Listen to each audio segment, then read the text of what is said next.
Hello, you are watching the Zenith Glow Astrology YouTube page. My name is Christina, and I am the owner creator of Zenith Glow Astrology. And what do you know? I'm an astrologer. I'll be your host today. Thank you so much for watching. I really appreciate you guys. Really appreciate your support. Yeah. All right. Enough preamble. Let's get into it. Today, we are going to talk about the upcoming lunar eclipse in Virgo. All right. Now, this is part of a eclipse season that is taking place, which means that it's the first eclipse, which will be followed by a second eclipse in Aries on the 29th of March. But today, we're just going to be focusing on the lunar eclipse in Virgo, March 14th. So there's a lot going on. Well, just in general right now, but there's a lot going on with this eclipse as well. Before I get into all the little specific dynamics of what is happening with this eclipse, I just wanted to give you all a reminder of what eclipses are in astrology, what they mean in astrology. Okay. Now, I'm not going to go into crazy detail about this. If you are interested in learning all the little nuances of astrological eclipse energy, I actually wrote an ebook last year called Eclipse Explorations. And that's available on my website. It's like $2 and it's 30 pages. It goes into depth about eclipses and what they mean, what they are, um, how you can determine an eclipse is going to impact you. And this ebook originally was written about there's like a section at the end that talks about the impact of the 2024 eclipse cycle. But because we have this eclipse, which is on the axis of Virgo and Pisces, and because we have one more Aries eclipse at the end of the month on that Aries Libra eclipse axis, pretty much everything that I talk about in that section is still relevant right now. So, again, if you want to explore this in hyper detail and really nerd out on the astrology, I did write that ebook. It's like $2 and it's on my website. I'll link it below if you're interested. But for today's purposes, I'm not going to go into that much detail. Otherwise, we'd all be here for a long time. So, in a nutshell, astrologically, eclipses herald in change and transformation. Okay. Big change and transformation. So that means that we actually start to feel eclipses before they happen up to like 7 or 8 weeks prior. That's when the energy starts to filter in. That's when we start to feel the intensity build. And then, whatever change or transformation the eclipse is bringing into our lives, the themes start to become introduced about 7 to 8 weeks prior. So, and then on the actual day of the eclipse, we get a peak in energy. And it's really like a 3 day window surrounding the eclipse. So it gets extra intense around that time. And then it can take about 6 months for the impacts of the eclipse to fully reveal themselves. So it's really interesting. And the whole point to eclipses, like all this change that it's bringing into our lives, is to help us shift on our path so that we're in better alignment with our soul's purpose, with our destiny. Because eclipses are actually tied into the lunar nodes of the moon. And if you know about the lunar nodes, you know that the north node symbolizes our destiny and what would bring us the fullest sense of fulfillment. And the south node of the moon symbolizes kind of like our past lives, the gifts that we bring in, but also the karmic energy that we carry forward. And it's our task to balance between the north and the south to find the ultimate self expression and alignment. So, eclipses, because they correspond to the lunar nodes of the moon, which we can see reflected in the signs in which eclipses occur. Okay, so whenever we have a nodal shift like we just had last year, where the nodes of the moon shifted into the polarity axis of Pisces and Virgo, we will also start to see eclipses happen in those signs. Okay, so because they correspond to the nodes of the moon, that means that the changes that they're bringing in are helping us to balance the south and the north node expressions in our lives. Now, even if you don't have your north or your south node in the current signs that those transiting nodes are in, it doesn't mean that it's not relevant to you. You know, you have your own unique mission and stuff that you bring in from past lives, but the transiting nodes kind of show us how that story is unfolding. Okay, like what sort of phase of that process you're in, or what are the current themes that you're working within that current polarity axis that's going to help you shift into your full expression of your natal north and south node. Okay, I hope that makes sense. And so the eclipses are helping us to do this work, and they are also associated with fated events. There's like fate and destiny kind of associated with the eclipses. So, again, it's really like a divine process that we undergo, and it can be really, really challenging and intense, especially if you experience direct aspects to your chart. And what I mean by that is that either the sun or moon, in which in their placements in which the eclipse is occurring. So, for example, this upcoming eclipse in Virgo, we have it at 23 degrees of Virgo. So the moon is at 23 degrees of Virgo and the sun will be at 23 degrees of Pisces. Okay. So if you had something kind of hovering around one of those placements, or if you had a planet elsewhere in your chart that was near 23 degrees, or if you had a major angle of your chart, like your rising sign or your midheaven, that was near or about 23 degrees, then that would be impacting you in a very direct, personal way. So we all feel the energy of eclipses when they happen. Oh my gosh, I'm sorry. My dog is chewing a bone against my chair. Hey, buddy. Can we move that? Bud. Just gotta kind of redirect him.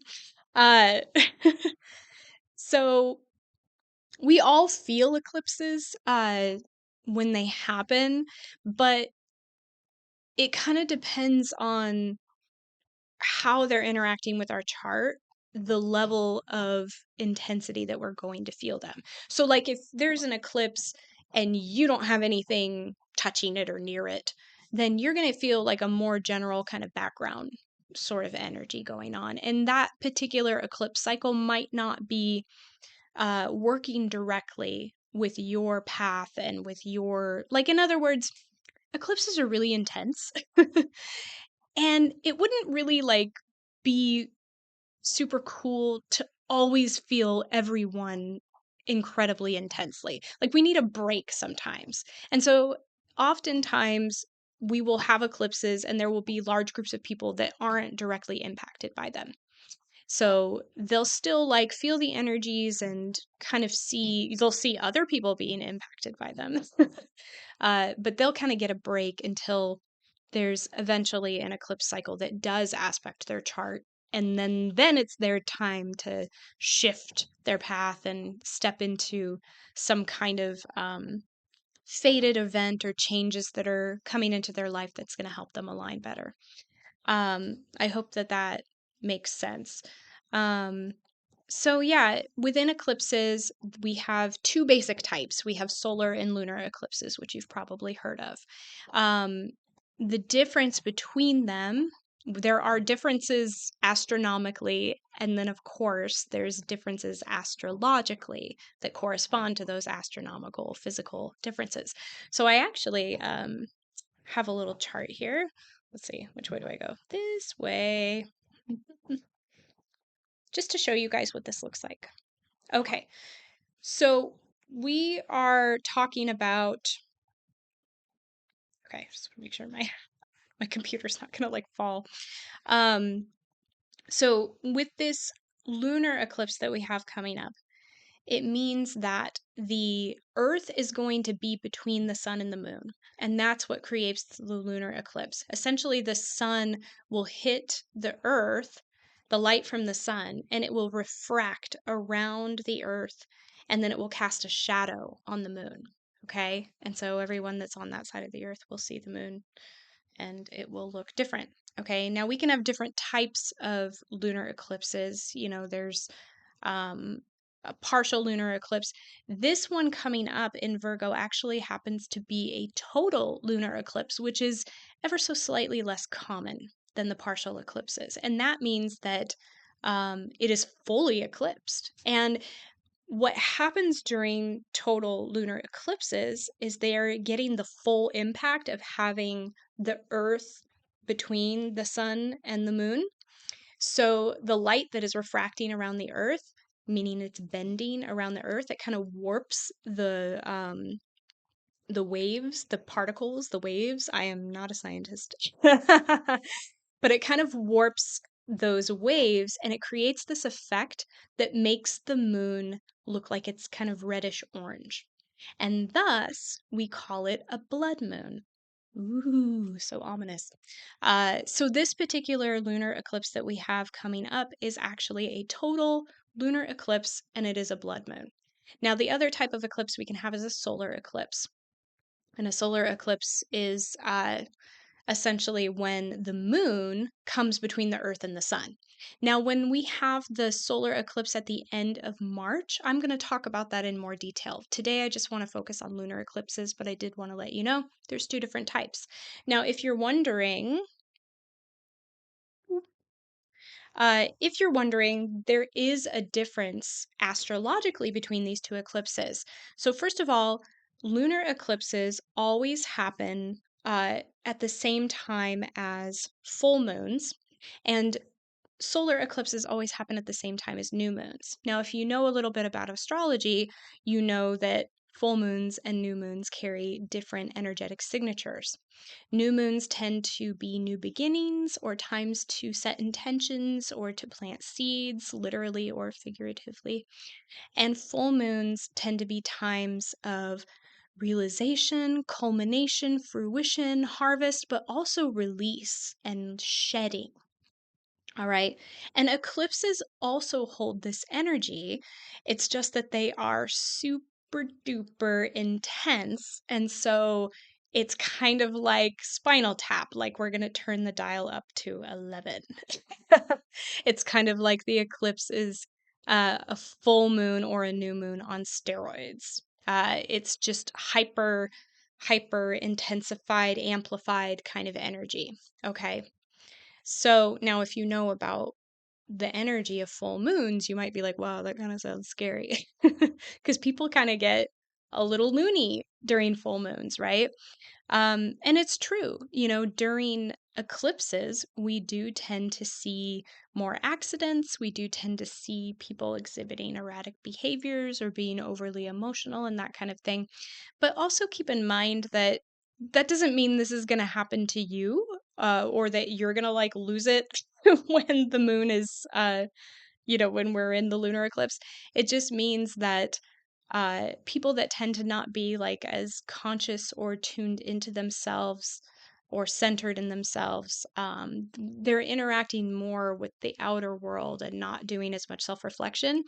They tend to project their emotions, and that's where they get sort of wrapped into all the frenetic energy that can be associated with full moons. So, anyway, but it is good to keep in mind if you're going to be like out in the world during an eclipse, sometimes people act kind of crazy. So just be aware. Or if you work in a field, like I have a friend who is an officer in a prison, or not a prison, but a jail. She's an officer in a jail.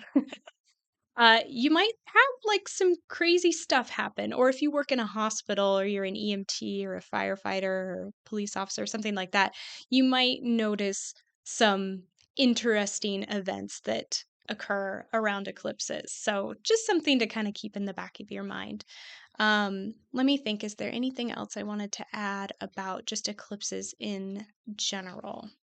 I don't think so. Okay, so let's talk about this particular eclipse that is happening. So once again, this eclipse is happening on March 14th. I have a story for you guys in a little bit, and I'm laughing at me stumbling over my words, and it is related to the story. Okay, so this eclipse is happening on March 14th. It's going to be exact at 6:59 a.m. Universal Time, and it will be at 23 degrees 58 minutes of Virgo. Okay, for those of you who like all those details, there they are. And once again, it's a total lunar eclipse, which means it's a blood moon. So, something else that is very significant that is happening at the same time as this eclipse is Mercury is stationing retrograde. Now, for those of you who have followed my work, you know that when planets station, which is they slow down and turn direction, they shift direction, whether they're going direct or whether they're going retrograde, it means that their energy is extra intense, it's extra strong. So, that in and of itself is very interesting, right? We have the eclipse, which is intense, and then we have Mercury simultaneously like slowing down and turning retrograde. But then Mercury is also conjunct with retrograde Venus at the time that this happens. And Venus has been retrograde, so her energy is already really prevalent, and we've been doing a lot of Venus retrograde work. She's still in the underground phases of her journey. So there's a lot of reflection and yeah, I did a Venus retrograde video if you want to get into the details of that, and I can link that at the end of this video if you would like. But that means that if Mercury and Venus are conjunct with each other at the time that Mercury is stationing retrograde, there's an intensity of that energy. It means that those energies are fused together. So Mercury and Venus are one, essentially, at the time of this eclipse. But wait, there's more. Because this eclipse is in the sign of Virgo, and because Virgo is ruled by Mercury, that means that Mercury rules this eclipse. So the energy of Mercury is extra prominent at this time because it rules the eclipse and because it's going to be stationing retrograde. And then it's also working together with Venus at this time. So they're both very prominent. And both of those planets will be in the sign of Aries at the time that this happens, at the time of this eclipse. So I'm laughing about this because I actually already did this. I already did this video. I did it like a couple hours ago. I decided to sit down and record this video. And I could feel my energy was like excited and it's hilarious. I wrote like so many pages of notes because I didn't want to forget anything important and there's a lot of things to cover in this video. I prefaced at the beginning of the video that I was going to do a section at the end where I would have a timestamp for people who didn't want to watch the whole video and just wanted to catch the gist. I didn't do that. And the whole time I was stumbling over my words, I was mixing things up. I had planned to show you guys like the diagram that I just showed you now. I forgot to do that. I had another chart diagram I was going to show, which I will be showing in a little bit here. And I forgot to do that. And it just felt so scattered and all over the place in spite of me making these notes. And when the whole thing was over, I felt like at first I felt frustrated, but then I just started laughing because I realized this is that Mercury retrograde energy. And I'm actually really glad this happened because I can be a living example of how this energy functions. And not just in general with Mercury retrograde, but specific to this eclipse.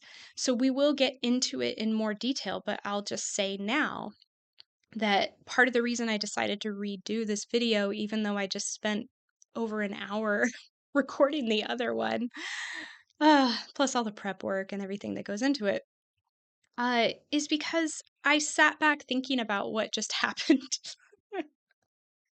like someone who's traumatized. No, I just sat back reflecting on what happened, and I realized I'm not okay with that. I have different standards for my work, and even though I'm sure all of you are super beautiful souls who are graceful and forgiving, and you're probably like, it's fine, Christina, we don't care. But it doesn't match my standard of work, and it doesn't match what I want to create, and I don't feel good about it. So I realized, okay, I have to roll up my sleeves and do a take two, and I've got to do this again. And that's so perfect as a metaphor for what's going on with this energy because, again, Virgo, right? And again, I'm going to go into this in a little bit more detail, but Virgo is a perfectionist, and Virgo sets its own standards for itself, and it needs to feel whole and complete and good within itself. And Mercury is this energy about having to go back over things and redo things that aren't working for you.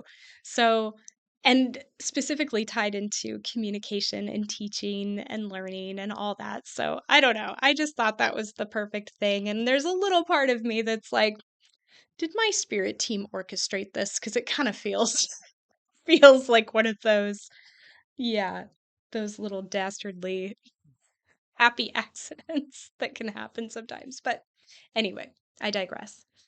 All right. So, yeah, let's talk first about what does it mean to have an eclipse in Virgo. So I kind of mentioned already, Virgo has this perfectionist kind of energy. Um, and of course, every sign, we've talked about this before, every sign, every house, every planet, every aspect has a range of expression that it can fall within. It can be in a more higher expression, a more optimal expression, a more positive expression, or it could be deviating into something that's a little less balanced and a little bit lower negative kind of energy. So, in its positive traits, Virgo is a sign that really, really seeks to be of service to others. It's the bridging sign between Leo and Libra. Leo rules the fifth house, Libra rules the seventh house. Okay. The fifth house is part of the lower hemisphere of the chart. I know this might be too much information, but for those of you who want to learn, I'm sharing it. It is part of the lower hemisphere of the chart, which has to do with the individual and the interior world and how my home and my relationships with my siblings and the things that I own and the things I create and all that stuff, how that pertains to me and my world. It's very like self-focused, self-development kind of area of the chart. And then we cross the line into the seventh house and we get into the upper hemisphere of the chart, and everything in the upper hemisphere of the chart has everything to do with relationships with other people, with our career, with connecting with communities. It's very much externally focused and it takes us out of ourselves and into the world. So, Virgo's an interesting sign because it acts as a bridge between those two hemispheres. So, we exit the house of Leo, the fifth house, where we are very much so focused on ourselves, our creativity, our heart, what makes us special, what we have to offer to other people. And before we can go into the realm of relationships, the seventh house, we first have to find a way to make ourselves useful to other people. We have to find a way to be of service to others. Um, and there's all kinds of things that go on in the sixth house, which is what Virgo rules. But it really has to do with improving yourself. Jeff Green talks about one of the authors of evolutionary astrology. He talks about the paradigm shift between Leo, having yourself at the top of the pyramid, like how can I be special and important? And then when we enter the sixth house, the pyramid, oh my God, the pyramid gets inverted and we're put at the bottom, how can I support everyone else above me? If that makes sense. So Virgo really strives to be of service, and it really wants to feel useful. And in that striving, it seeks improvement. Okay. So when we talk about Virgo in the sixth house, we're also talking about our daily routines, our health, our responsibilities and obligations. It's like people think that of it as like the more boring house of astrology, but it serves a very, very important function in our lives, right? Because we can't do any of this other stuff if we don't get that Virgo stuff dialed in. So, Virgo has this desire for improvement, and therefore it's striving to always improve, to always try to seek perfection or get as close to it as it can. Now, in order to accomplish this striving for perfection, it's utilizing the functions of its ruler, Mercury. Okay, and Mercury rules our mind and our perception. It's co ruler of Gemini and Virgo.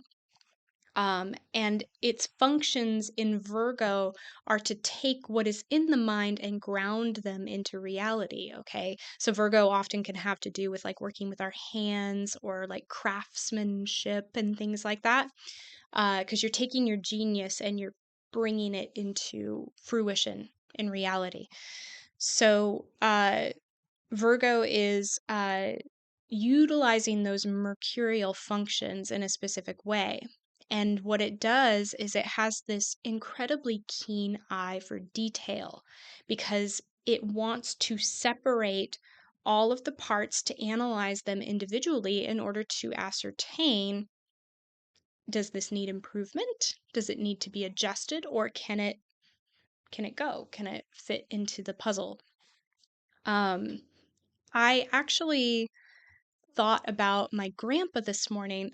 Oftentimes, you guys, when I'm about to do a video or something, I'll wake up at like 5:30 in the morning and I'll just be like thinking about what I'm going to talk about. I don't even do it on purpose, and it's not like I'm nervous or anything. It's almost like I'm excited to talk about it, and I'll just get all these ideas. And this morning, my grandpa popped into my head as an example of this Virgo energy. So, my grandpa was a jeweler. He owned his own jewelry store with my grandma for a long time, and he had a specialty of repairing watches. So, he was a watch repairman. And I remember growing up, he had this big roll top desk. And inside of the desk, he had all of his equipment and tools that he used to work on watches. And it was incredible. He had this like tiny magnifying glass thing that attached to his glasses that was so thick, like it blew things up so big. And he had these crazy magnets that were super heavy that could like, oh man, like if they stuck to something you could not pull them off, especially as a kid. I wasn't strong enough to do that. And then just all these little tiny tools that he would use to work on the watches. And it's just a really interesting craft to have when you think about it, because watches are so intricate and their parts are so tiny, and there can be just the tiniest little thing that gets in there, whether it's like rust, water, dirt, or whether there's just like a tiny little part that has broken or is out of place. It's like everything has to fit together perfectly and be perfectly functioning in order for that watch to work. And so when you go to repair it, you have to have this super, super sharp eye to be able to catch those things. And you have to look at every single little tiny part. And if there's one thing that's out of place or is not working, then you have to remove it and refine it or replace it and then put it all back together. That is very much Virgo energy as an analogy. Okay. That's kind of, the watch craftsman wants to create the best timepiece that he can. And in order to do that, he's got to do all this super, super detailed work. Okay. So I hope that makes sense. Now, in its more negative traits, because Virgo has this desire for perfection or to improve things, and because it has this super keen eye for detail, it has a tendency to hone in on flaws, and it can be hypercritical. And often people with Virgo placements are very, very hard on themselves, and they have a very hard time accepting praise. Um, and they're always, always feeling like nothing is ever good enough. And it can, and I'm not saying everyone, but this is like when those negative traits kind of rear their head. Um, and it can veer into workaholism because it's seeking to be of service, it's seeking to feel like there's a purpose that it's fulfilling, and it's always trying to make things better. No, no, no, I can do better. I can do better. I can do better. It's like this video I made, right? No, it's not up to my standards. I can do better. So I'm redoing it. So that's where it can kind of veer into unhealthy sort of behaviors. And uh, it can often project that criticism that it's feeling towards itself onto other people. And so it will like look at the people around it and be like, well, you could do this or you could change that or you need to do this or whatever.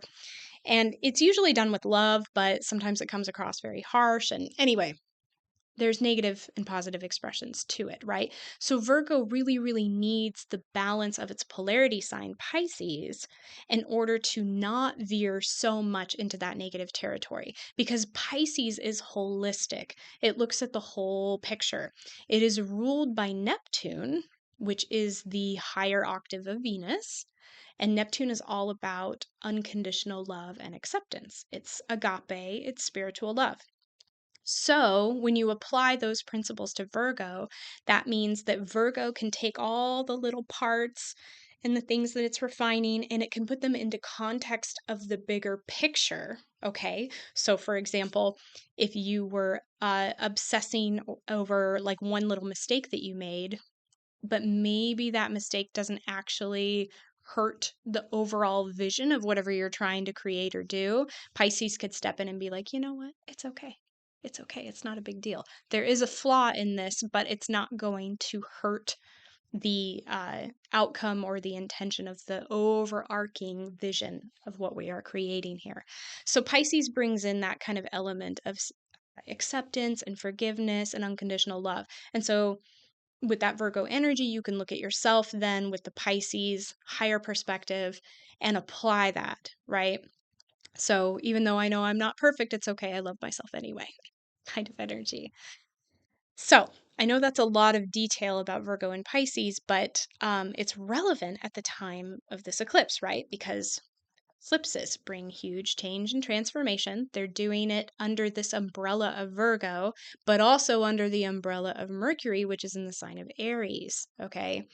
With Mercury conjunct Venus in Aries, it's bringing in Aryan themes. Okay. Aries is all about the self, Aries is all about pioneering one's own path, defending one's right to follow one's special destiny. Okay.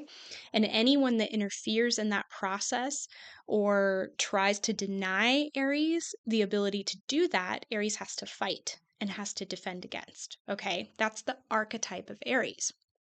So this energy is all going on with this eclipse. Okay. Just keep this in the back of your mind. Like, how might this apply to me? So we have change and transformation, right? And with it being a lunar eclipse, we're talking about releasing things. I forgot to mention this that, I often look at eclipses as lunar eclipses, a door closes, and solar eclipses, a door opens. Okay.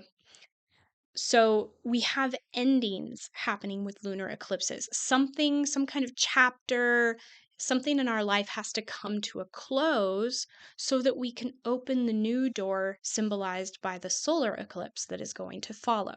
Okay. So that's what we have going on. In a general sense, we're going to be doing some very Virgo work in order to ascertain what do I need to let go of right now, or what isn't really serving my best interest. And then we have other aspects that are going on alongside that. So let's talk about those aspects real quick, and then we will look at how this all fits together.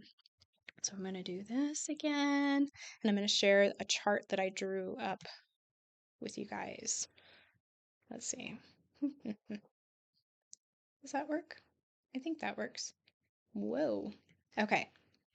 So this is a chart showing all the aspects that are going on at the time of this lunar eclipse in Virgo. Once again, ignore the houses. The houses don't matter for our purposes here right now. Okay.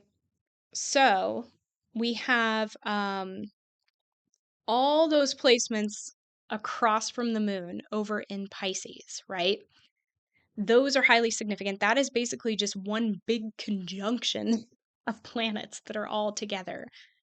So we have Neptune that is closely conjunct with the North Node in Pisces, and that's been going on for a while. It's still happening at the time of this eclipse, except Neptune has now moved into the 29th critical anaretic degree of Pisces.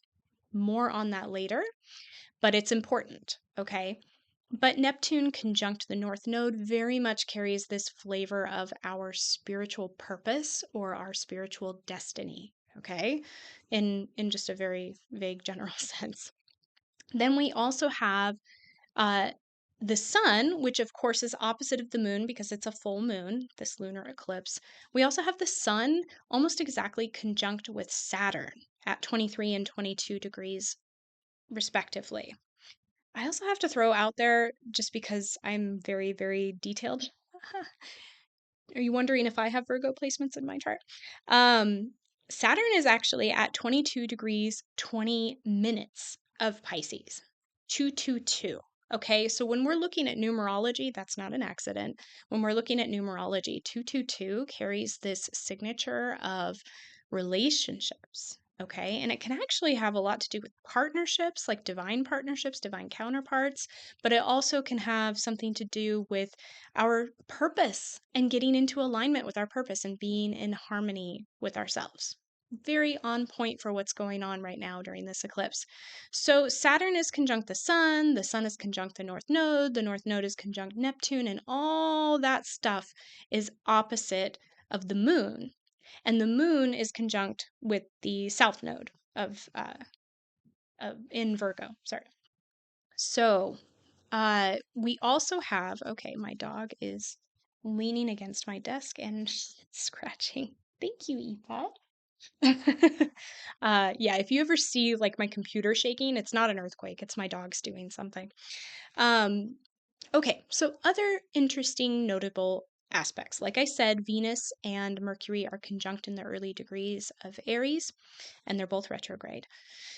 Then we have this other configuration going on, which is Vesta in Scorpio, and she is trine. And Vesta is, sorry, let me remind you guys if you don't know, goddess asteroid Vesta is the goddess of the sacred flame.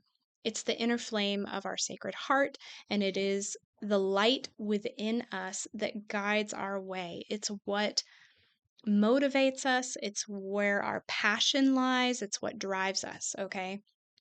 So, and she's in the sign of Scorpio. Scorpio, kind of in and of itself, carries like an eclipse flavor, or a lunar eclipse flavor, I should say. An eclipse flavor. Because it's all about change and transformation, and Scorpio is all about elimination. It's like, I got to get rid of this. I got to rebirth. I'm done with this. Get it out of here. Get it out. So, having that energy again forming an aspect within the components of this eclipse, it just like heightens that energy. It underscores that energy. So we have Vesta in Scorpio at 18 degrees, and she is trine with Saturn and the Sun. And then both of those placements are trine with Mars, also at 18 degrees in Cancer. Okay, so we have a grand water trine at the time of this eclipse. So, just off the top of my head, be conscious that there is going to be a lot of emotion during this eclipse. I mean, we could have said that anyway because it's a lunar eclipse, a full moon. That would bring a lot of emotion into the picture, but then to have this flow of communication between these planets and water signs, there's going to be a lot of emotion brought to the surface during this time. Now, Mars in Cancer, it recently went direct after having been retrograde since early December. So, Mars already underwent its little rebirth cycle. It already knows now what it wants. Mars is the conscious expression of our soul's evolutionary purpose, our soul's desire. Okay. It is what motivates us, what vitalizes us. It's literally our desires. And with it being in Cancer, there's a focus on what we desire to feel emotionally nurtured and safe. Okay? So Mars is part of this grand trine, but what sign does Mars rule? Well, it rules Aries. So that means that Mars is influencing the energies of Mercury conjunct Venus in Aries at this time. And once again, Mercury rules the eclipse. So you see how all these energies are kind of like swirling around and funneling into each other. And it's all part of this beautiful orchestra ongoing at the time of this eclipse. Okay. What else can we talk about? Yes, Uranus. So, Uranus, once again, Uranus. I think Uranus is becoming my favorite planet, although I don't want to pick favorites. It was very, very prominent at the time of the full moon in Leo. And once again, we have another full moon, and Uranus is playing a big role. So it's at 24 degrees of Taurus. It is trine with the moon, which means that the energy of Uranus is flowing freely into that eclipse. Okay. It is also sextile with the sun and Saturn, okay, which is an excitable energy. It's a positive aspect or a harmonious aspect, I should say. Not positive, not positive. All aspects can be good or bad, whatever. It's a harmonious aspect. So it's not like quite as cool and fluid as the trine. It's a little bit more excited. It's like, ooh, I like your idea. Let's take that and use it this way.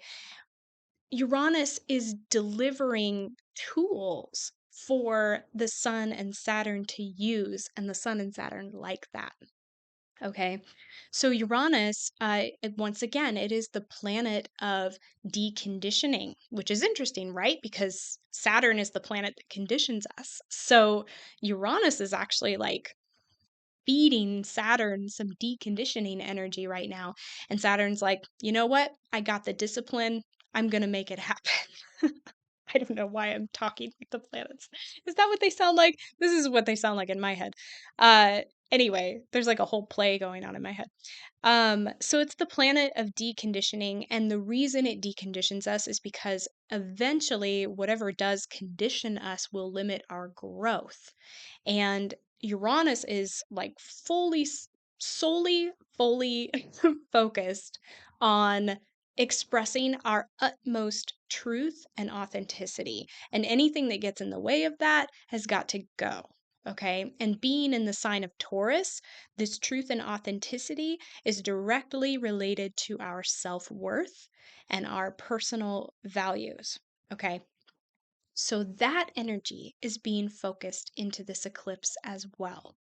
Very, very last, I want to talk about asteroid Mary Magdalena.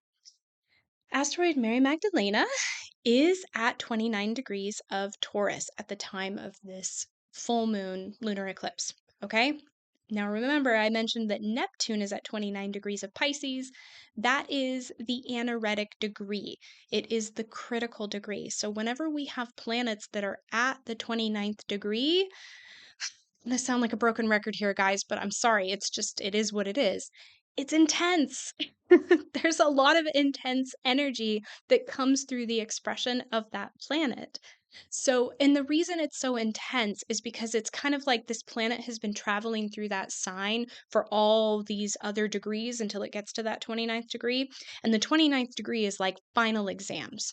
It's like, hey, we got a test to make sure that you really learned all the stuff that you just went through. And then you got to put it into practice. Okay. So there's this pressure to like enact the energy of the sign. But at the same time, the intensity gets upped even more because that planet, it's standing at a threshold between two different signs. So it's starting to take on the energy of the adjacent sign as well. So then not only does it get tasked with enacting the energy of the sign it's been transiting through, it also now has to learn how to harmonize and blend these two different energies together.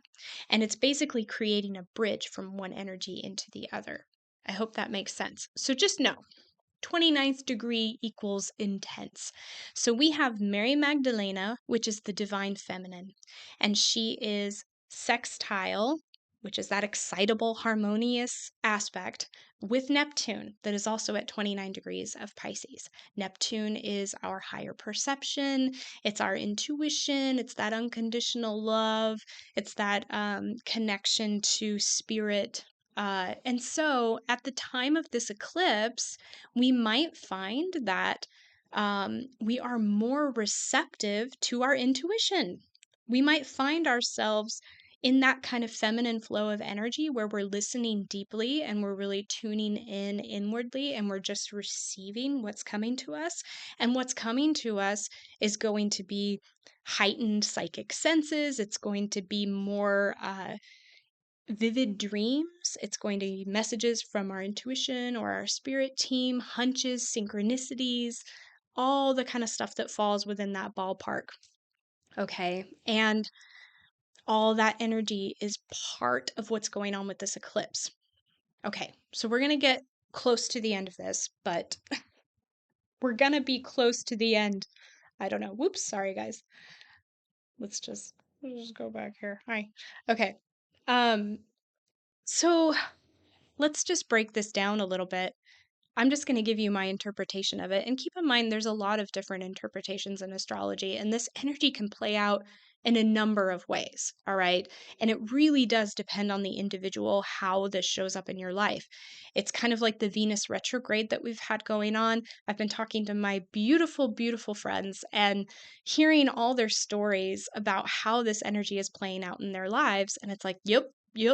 Like that is definitely Venus energy, but they're all completely different situations. So just keep that in mind. It's not going to happen exactly one specific way just because I say it does, but just tap into the flavor of energy, if you will. So I think that this lunar eclipse is really about reprioritizing, right?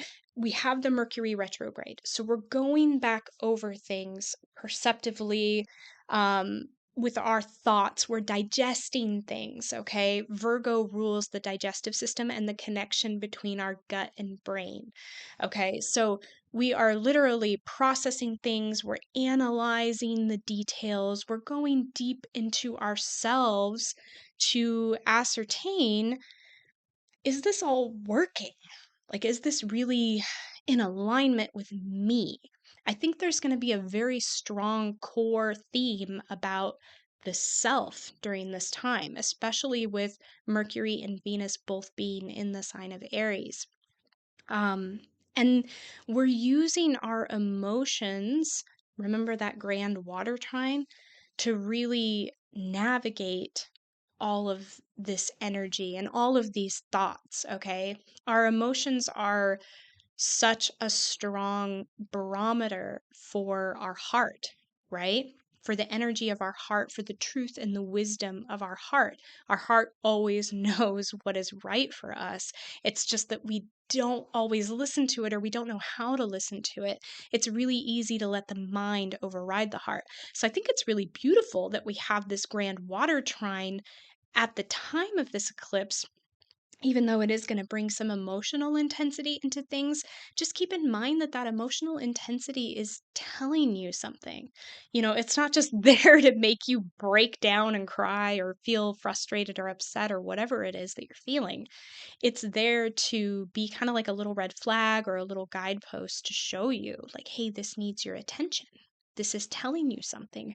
It doesn't even just have to be negative emotions, though. It could also be positive things. We have a lot of Pisces energy going on right now. So there's a lot of dreaminess, there's a lot of imagination, there's a lot of longing for things to be better or a certain way, or wishing that things were a certain way.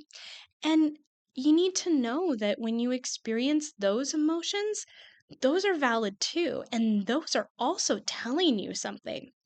So often, as adults especially, we're sort of undermined in our emotions, and we're undermined in our imaginations and those things that come to us that we daydream about and we long about. And it's because we're always told that we have to do things a certain way or the world exists in a certain way. And if our daydreams or our visions don't match whatever this reality is we're being told exists, then we're told that they're not valid or that they're not going to come true or that we should ignore them. That is so not the case. Your soul always knows what is right for you. Your heart speaks for your soul. So your heart is always speaking truth and wisdom to you. And when you feel those longings, when you have those visions, when you have those daydreams, and they bring that like sweet sensation into your heart, that is your soul telling you that this is something that you need to do or that is right for you to pursue, okay? And it can be something that might seem kind of crazy on the surface. Because remember, the mind is really limited. And the worldly paradigm that we have painted before us by other people that are not us, that have established this paradigm for us, uh, it's very limited. Okay? It's very much in a box. But that's not really how reality works, is it? Reality is so much bigger than that. It is so much bigger than that. It's hugely expansive, and we are brilliant creators and manifestors, and we can do whatever we damn please. I'm sorry. I just, you know, I just feel like we really, really need to listen to those daydreams when they speak to us and really listen to your heart when it's calling you to do something. It's not doing it for no reason. And that is partly what this lunar eclipse is highlighting. What are the callings of your heart?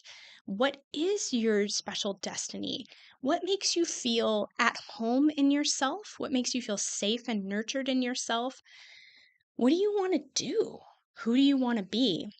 And then you have to look at the rest of your life and the way you've been living your life. You need to reflect, Mercury, on those things, and Venus, and discern, Virgo, do these things line up?